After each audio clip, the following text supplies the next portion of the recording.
Buying a lottery ticket in the US is the only legal way an average person can spend $2 and instantly dream of being richer than Elon Musk. Imagine buying a lottery ticket, not once, not twice, but 7 times, and each one hits the jackpot. Sounds impossible, right? Statistically, it is, but one man beat the odds not once, but 7 times, and the way he did it will make you question reality itself. Larry Montrose wasn't just broke. He was the kind of broke that made you feel invisible. At 42, he was a gas station clerk on the outskirts of a town so small, its biggest attraction was a busted vending machine that sometimes gave you 2 sodas instead of 1. Larry lived behind that gas station in a beat-up, rust-splotched RV, recreational vehicle, that looked like it had survived a hurricane, and lost. Technically, it wasn't even his RV, it belonged to his ex-wife's uncle who forgot it was there. Each morning, Larry would drag himself out of a creaky twin mattress with a spring that stabbed him in the lower back and start the day by microwaving instant coffee. Most days, he skipped breakfast, couldn't afford it. His only luxury was Wi-Fi he borrowed from the diner 2 lots over. That and cheap beer on Fridays, which he sipped under the neon hum of a flickering Miller Lite sign he found in a dumpster. Larry wasn't just down on his luck, he was drenched in it, divorced, crushed by medical debt, credit score in the low 400s, no kids, no pets, not even a houseplant, just an old recreational vehicle, a dead-end job, and a growing pile of losing scratch-off tickets he couldn't seem to stop buying. At night, when the world was quiet and his shift was over, Larry would sit in his tiny RV with a blanket wrapped around his shoulders and go down internet rabbit holes. He'd binge-watch videos with titles like "Manifest Millions in 24 Hours, Crypto Hacks the Government Doesn't Want You to Know," and his personal favorite, "The Lottery Code They Don't Want You to Crack." And then, one night, just another cold Tuesday, he clicked on a video that would change everything. It was about a man named Stefan Mandel, a Romanian economist who used math to win the lottery, not once, not twice, but 14 times. Larry watched in awe as the video unfolded like a heist film. Mandel had developed a formula, formed a team, and legally gamed the system.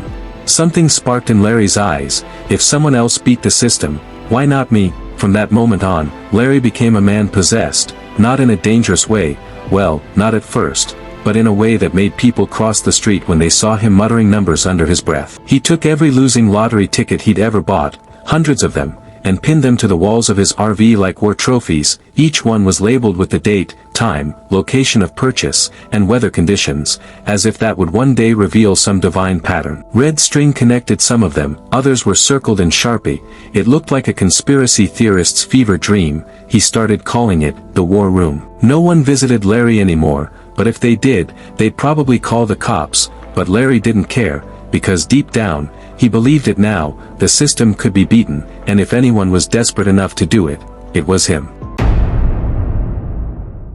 It happened on a Thursday night, one of those damp, restless evenings where even the silence felt sticky. Larry had fallen asleep in his usual position, slouched sideways in the RV's booth seat, wrapped in a blanket that smelled vaguely of gasoline and stale chips. The glow of lottery spreadsheets still light up on the screen of his laptop, and an open bag of pretzels spilled across the table like forgotten treasure. Then came the dream. He found himself standing in a vast, smoky field, charred dollar bills fluttering through the air like burnt autumn leaves. The ground beneath him pulsed with heat, flames licking the edge of his boots but never quite reaching him. And there she was, a woman, barefoot, draped in red, her face covered in a silk veil. She leaned in close enough that he could feel her breath on his ear, and whispered 6 numbers, 12, 4, 19, 33, 8, 7. He jolted awake, heart hammering like a drum solo, sweat clinging to his chest. He glanced at the digital clock above his stovetop.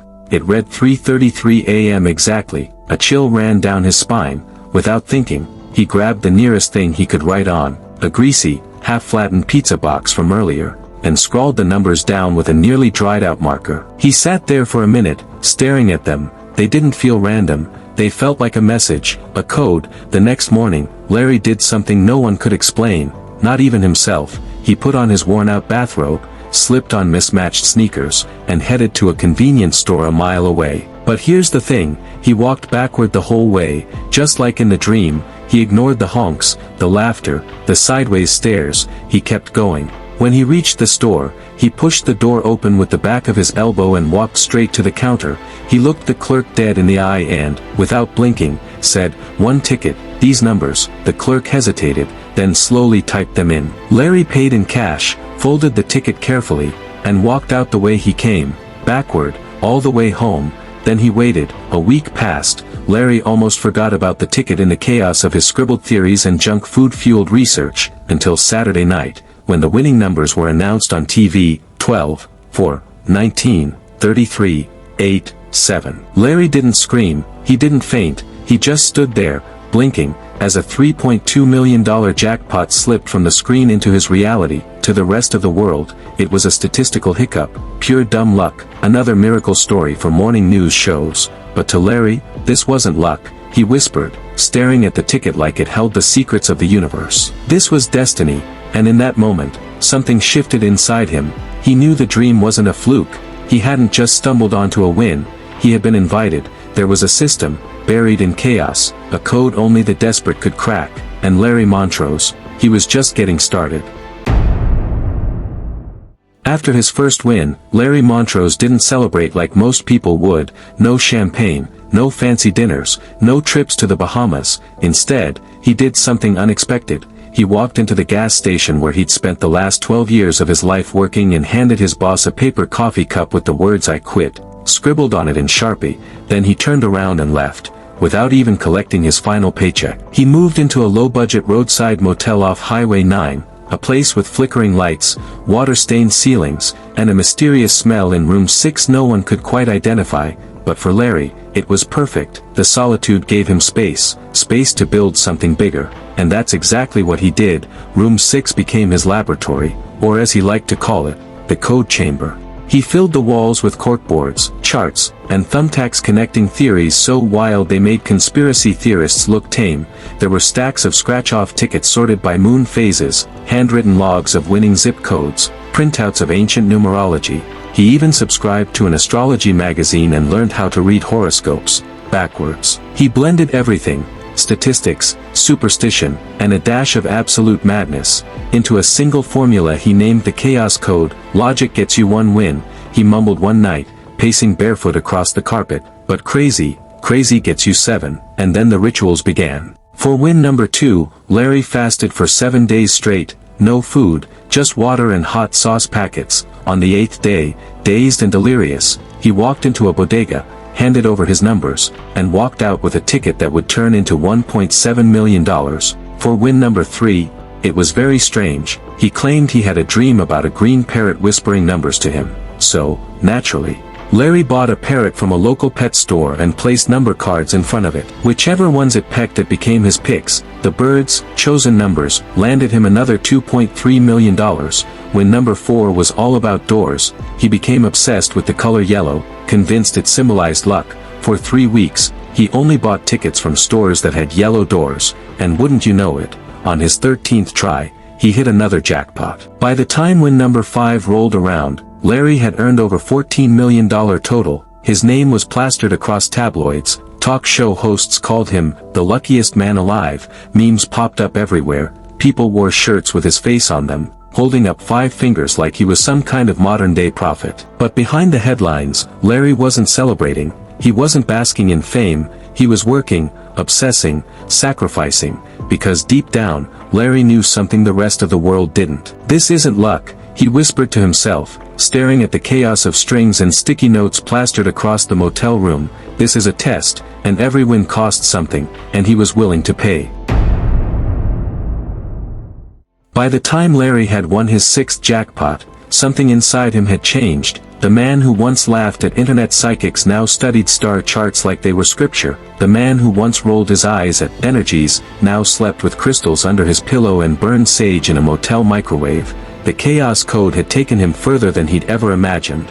But with each win, the toll grew heavier. His eyes were tired. His voice always whispered, never spoke. And in his notebooks, once filled with colorful arrows and wild theories, only one phrase was written again and again: the universe demands proof. Larry wasn't just playing for money anymore, he believed he was being tested, that his desperation, his willingness to sacrifice everything, was the price of winning. And now, for his 7th and final attempt, He was ready to give it all. He started by liquidating every last asset, the cars, the motel room, the remaining cash. He withdrew millions in crisp bills and handed them, without explanation, to a man he found on the street homeless, someone he knew needed help. Then Larry walked home backwards, turned off his phone, tossed it in a dumpster behind a bowling alley, and disappeared. For 9 nights, he lived in a storm drain behind an abandoned shopping mall, just him, a flashlight, a box of saltine crackers, and the damp chill of concrete. He scribbled notes in the dark,